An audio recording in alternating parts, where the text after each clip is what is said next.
Malapit nyo na pong mapanood dito sa TV5 ang pinakabagong search para sa susunod na concert superstar ng bansa, ang The Singing Lodi.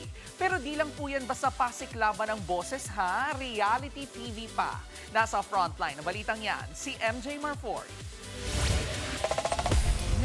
Mga Lodi, ready na ba kayong makilala ang next singing champion ng bansa? Dahil darating na ang pinakabagong singing contest na may kakaibang timpla, ang The Singing Lodi. Dito katulad ng nakasanayan dahil ang contest na ito, 2-in-1. Singing contest na, reality TV pa.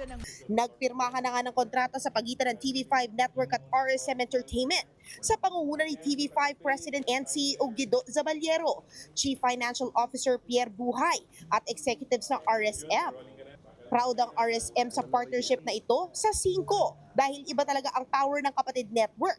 At bukod sa reach, kilala ang TV5 na pioneer ng singing competition formats.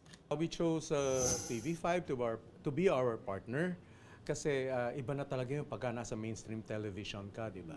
That's number 1. Number 2, ang TV5 kasi, dito nag-start talaga yung mga singing shows or singing contest.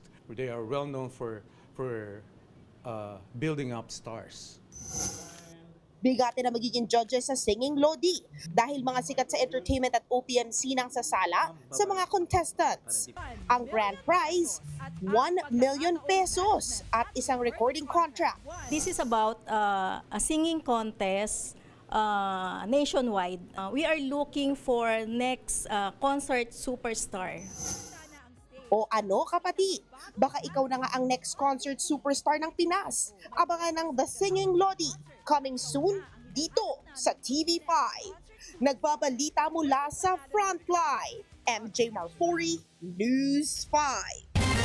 Mga kapatid, Jervy Wrightson po. Eto na nga. Para sa latest showbiz news at iba pang kay-alaman, mag-follow at mag-subscribe na sa social media pages ng News 5.